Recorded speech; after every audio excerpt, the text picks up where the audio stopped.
Kita lihat dalam sejarah perundangan Malaysia, terutamanya dalam Perlembagaan Persekutuan, Suruhanjaya Lord Reid yang telah menggubal Perlembagaan Persekutuan telah terlepas pandang tentang satu perkara yang paling penting dalam sistem perundangan Tanah Melayu pada masa itu. Kalau kita tengok sebenarnya, kalau dikaji sejarah, undang-undang Islam itu terlebih dahulu bertapak di Tanah Melayu, bermula dengan rekod pada batu bertulis Terengganu 1303, Undang 99 Negeri Perak. Kemudian kita ada lagi Negeri Johor, Negeri Pahang. Tapi hari ini insya-Allah kita akan lihat satu buku yang juga merupakan asas kepada undang-undang negeri sebelum datangnya British dan hingga akhirnya meninggalkan Perlembagaan Persekutuan pada tahun 1957. Ini yang telah ditinggalkan ataupun yang telah ditolak ke tepi oleh undang-undang British. Jadi yang kita nak tengok sebenarnya adalah sebuah buku yang namanya Ahkamus Syar'iyyah Johor. Ahkamus Syar'iyyah Johor. Ini adalah merupakan antara satu buku undang-undang berkaitan dengan hal ehwal perkahwinan, cerai, talak, nafkah, penggiliran, masuk Islam yang telah direkodkan dan dibahagikan secara pasal berbeza dengan buku-buku perundangan asal syarak yang lain. Kalau kita tengok dalam kitab turas, contohnya dalam kitab fiqah yang lama tulisan daripada ulama Fatani, kebanyakannya dia tak ada perenggan. Kitab-kitab kuning tu tak ada perenggan, dia mula start sampailah habis, tak tahu kat mana nak berhenti. Tapi dengan adanya kitab Ahkamus Syar'iyyah Johor ini yang telah diterbitkan paling awal 1935. 1935, sebelum itu, masa tu Perlembagaan Persekutuan tak ada lagi. Maknanya yang terlaksana undang-undang prosedural, undang-undang substantif ada dalam buku ini. Dan cantiknya buku ni masih lagi dijual, tapi cuma tak adalah cetakan pertama dia, kita tak jumpalah. Dia ada dua tempat penerbitan, sama ada di UTM ataupun bahagian undang-undang syarak di Jabatan Agama Islam Negeri Johor. Ya, dia susunan dia masih lagi dalam macam kitab fiqah yang lama. Dia ada fasal, dia ada kitab bermula dengan kitab, kemudian dengan bab, dengan fasal dan perkara. Jadi tuan-tuan, yang antara fakta yang boleh saya kongsikan, kitab buku undang-undang ini, undang-undang keluarga ini, dia diterbitkan pada 1935 semasa dalam tempoh kerajaan Sultan Ibrahim. Bapaknya Baginda Sultan Abu Bakar, bapa pemodenan Johor, dan diteruskan legasi oleh Sultan Ibrahim sehingga menerbit antara jasa Sultan pada masa itu. Dia suruh kepada Mufti Negeri Johor, Said Alawi bin Tahir Al-Haddad, dan sebelum daripada tu dia dah suruh dah pembukuan undang-undang syariah Negeri Johor, khususnya mengenai undang-undang keluarga ni, telah dimulakan oleh mufti yang terdahulu, iaitu Said Abdul Qadir bin Muhsin Al-Atas Al-Alawi. Kemudian siap disempurnakan pada 1935 oleh Said Alawi bin Tahir Al-Haddad. Kalau tuan-tuan pernah tengok, Said Mufti Johor ni pernah hamka menulis satu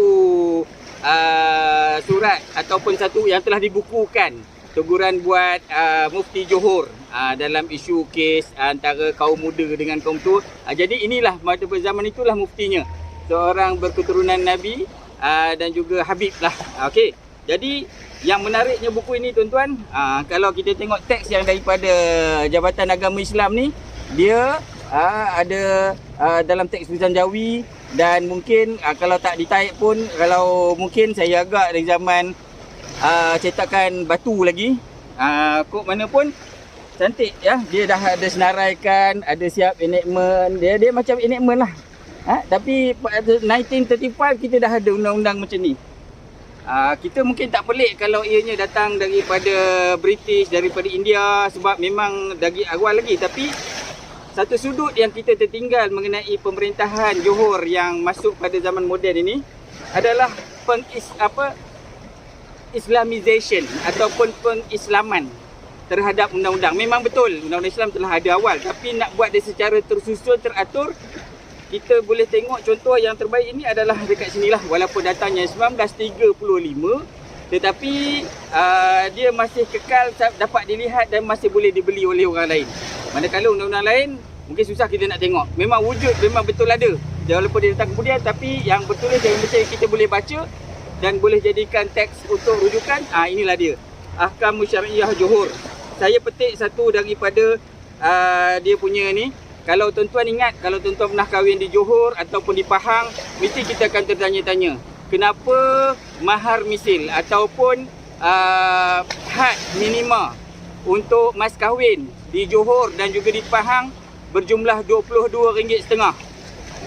Cek balik semua negeri dalam tanah Melayu ataupun Malaysia sekarang ni, yang paling murah adalah macam itu. Ada negeri tak namakan langsung. Kalau ikut dalam mazhab Syafi'i, dia memang tak ada had. Maknanya tidak pernah ditentukan. Sebab mungkin kalau kita kata kita kahwin mas kahwin dalam sejarah hidup Nabi, ada orang yang berkahwin dengan upah mengajar Al-Quran. Ya. So kita tengok macam mana pula dalam mazhab Syafi'i yang khususnya diamalkan di Johor ni ada had dia RM22.5. Okey, kita boleh tengok dekat pasal yang ke-30 mas kahwin, dia ada cakap apa? Adapun dalam seluruh negeri dan jajahan Johor telah ditetapkan banyaknya iaitu sekati perak bersamaan dengan RM22.5 tidak lebih dan boleh kurang. RM22.5 pada zaman 1935 bersamaan dengan RM3,000 pada zaman itu. RM3,000 itu 2010 punya kiraan. Sekarang punya kiraan saya rasa lebih lah, kan kita baru naik lagi cukai kita kan. Jadi maknanya RM10,000 pada zaman itu. Jadi itu had paling tinggi pada 1935. Maknanya orang Melayu, orang Islam pada masa itu, kalau dia kena sebut berapakah mas kahwin dia pada masa itu. Sebab kalau dia tak sebut semasa akad, maka dia punya nilai mas kahwinnya RM22.5 bersamaan RM3,000. RM3,000 pada masa itu. Itu disebut sebagai mahar misil. Jadi inilah asalnya. Kalau tuan-tuan tanya-tanya RM22.5 datang mana daripada sini, dalam buku ini. Kemudian kita lihat pula dekat mengenai agama orang yang masuk Islam. Macam isu kita di negara ni, kalau salah seorang daripada pasangan masuk Islam, maka anak ni akan ikut agama apa. Kalau kita tengok dalam kes Indira Gandhi, kita tengok dalam kes Subhashini, kita tengok dalam kes Syamala. Jadi kita tak agak-agak kalau itu undang-undang cakap, maka macam mana benar dia pula dengan hukum syarak. Jadi kat sini saya boleh bacakan, kalau tengok pasal yang ke-43, hukum mensabitkan Islam budak-budak. Perkara 442, mereka yang sabit Islamnya dengan sebab mengikut ada 3 pihak. Anak ni agama dia akan ikut 3 pihak. Kalau yang masuk Islam lah tuan-tuan, mengikut pihak Islam kedua ibu bapanya atau salah seorang daripada keduanya, atau salah seorang daripada tok neneknya yang laki-laki atau perempuan. Bermakna kalau ada satu pasangan seorang masuk Islam, maka anak itu akan ikut pasangan dia yang beragama Islam, either bapa ataupun mak. Ataupun kalau dua-dua tu salah satu dah yang masuk Islam dah tak ada, maka dia ikut agama datuk atau neneknya yang beragama Islam. Itu asas kepada hukum tentang agama kanak-kanak. Mungkin berbeza dengan keadaan sekarang, tapi kalau kita nak mulakan rujukan Islam sebagai adalah asas kepada undang-undang negara tanah Melayu dan juga Malaysia sekarang, kalau kita boleh patah balik, kalaulah jawatan kuasa RED ambil kira kedudukan undang-undang Islam di tanah Melayu sebelum menggubal Perlembagaan Persekutuan 1957, maka undang-undang yang ada dalam ni, undang-undang keluarga, undang-undang hudud kisos, maka ia akan menjadi dasar perundangan negara ini. Daripada 57 sampai 2024, kita dah lebih 60 tahun sudah kita merdeka, maka adakah cara kita untuk nak buat balik undang-undang sendiri, bukan lagi berdasarkan penjajah, dan mungkin kita akan ikut balik apa asas yang Islam cakap mengenai undang-undang. Tak kira undang-undang keluarga, undang-undang jenayah, undang-undang muamalat. Kita ada model kita sendiri yang telah disisihkan, ditinggalkan oleh para penjajah. Jadi tuan-tuan dapatkan buku ni, diterbitkan oleh Jabatan Agama Islam Negeri Johor. Amat-amat berguna. Pertama untuk rujukan, yang kedua untuk kita tahu apakah sebenarnya asas perundangan negara kita. Ni khusus untuk Johor tuan-tuan. Boleh tengok yang lain-lain lagi mungkin ada. Sampai jumpa lagi. Oh, kita berada di Batu Peringgi, Pulau Pinang. Sampai jumpa lagi. Assalamualaikum.